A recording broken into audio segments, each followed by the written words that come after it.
All right, fellas, welcome back. Hope everybody has had a good week and had a good Saturday. And if you did any betting on the Derby, I hope you won lots of money. All right, fellas, let's get right into this. This ain't much this week, once again, but I've fooled with this thing about every night, man. And even though it wasn't much at the end of the night, I made progress, fellas. All right, let's see. I think last week I left you off, man. This part right here, perch, spring perch, maybe, whatever.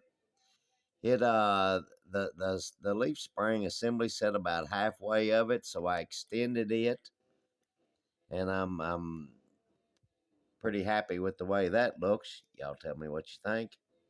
Now it's got the whole spring covered anyway. All right, so we did that. We got that accomplished, and then I don't know if you remember, but also this chassis frame, man, it didn't have. Let me get this back up here. I'm sorry, fellers. Hey, I apologize for being a day late. Also, all it had for a cross member would have been right here that locates the motor and transmission to the rear end. All right, so it had no cross members in it, and man, it was really flimsy, squeezy, mushy. So the fuel cell, moon tank, whatever, it shows on the instructions it's setting up here on top of the top rail here on the frame. I didn't care for that because it's set good on one end, and the other end where it goes out, man, it was like hanging on for dear life. So I didn't like that, man, and also I didn't like the tank setting up high on top of the frame rails. So what I did was I added two cross members right here to give it some strength, and also, man, to give me a mountain place for my moon tank, my fuel cell, fuel tank, whatever. All right, it's got this one that come in the kit, the cross member. Now I also back here once again, man, it was flimsy. So I added a cross member right there. I hope you can see that. Added one right there.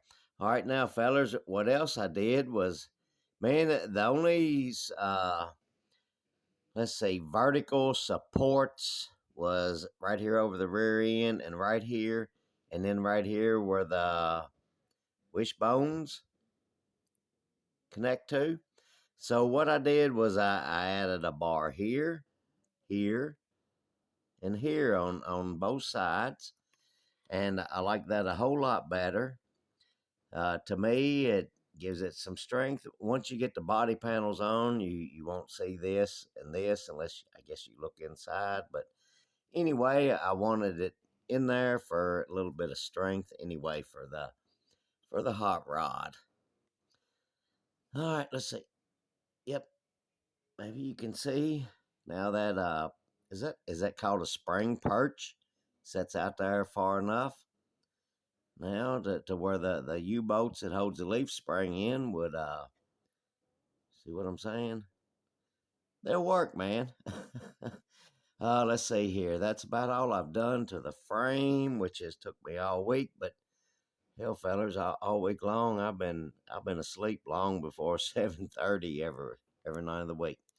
Our moon tank, like I said, man, I mounted that low so it would set down. I ain't gonna try to fool with setting it in there right now. And all right, let's see here. Next thing is the rear end, man. Excuse me, fellas.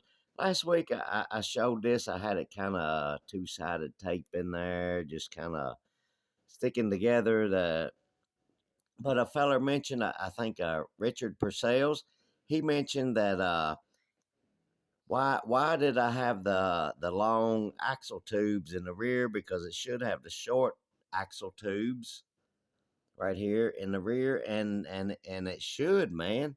Uh, by all rights, if you're doing it correct or whatever, it would have the short tubes, and the reason I didn't do the short tubes, I mocked it up like that. But man, with the front axle wider, the tires set real close to the frame, and I didn't like the looks of the narrowed rear and wide front end.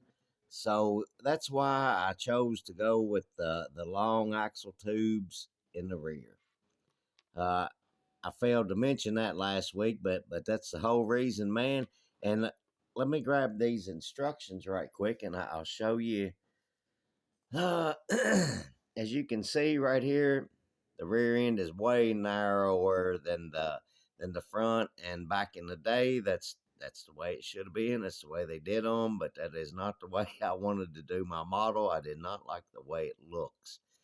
And you can see here, it's got no cross members in it. The seat is, man, I'm having a lot of fun with this thing, but this is not the greatest daggone kit. Those parts pack things that I've ever seen, but it has been fun, man, and I'm enjoying it. And I think that the stuff that I did to the frame, I think it needed it. I think it looks a whole lot better. Y'all tell me what you think. Let's see. I think you can see it pretty good there. Hell, it looks better than no cross members and no bracing going on.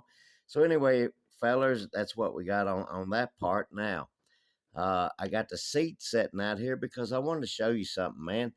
Shaggy over at Shaggy's Awesome Garage.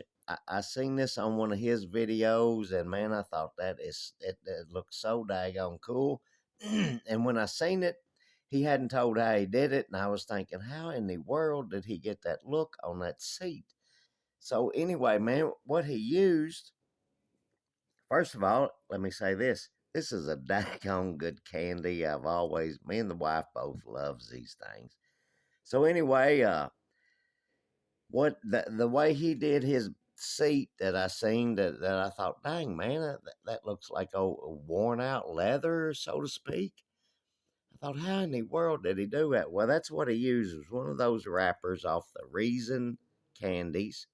This one's pretty wrinkled up because I was what do you call it, stressing it, making it look like that right there, which to me, fellers, that looks like a leather. So what I'm going to try to do is do the upholstery rather than paint the seat. I'm going to try to cut this out and glue it in and see how I like it, man. I really hope it works out because that seat that Shaggy showed on one of his builds, man, daggone, that sucker was cool, man. So anyway, that's what we're doing there, man, and I hope it works out. I'm gonna give it my best shot, and I really want that in there. If not, we're gonna if I can't make that work and look good to suit me, man, what we're gonna do is just use some like craft paint and kind of give it a leather, old brown leather look to it. So anyway, fellers, that's all we've done all week long on this little jewel right here, which is doesn't look like much, but daggone, man, it's took me all week to do that. All right, earlier today, me and the wife had to go to Danville, and Danville has Ollie's and Hobby Lobby. So while we was up there, we stopped at both of them, and I kind of scored at Ollie's a little bit. To me, I did.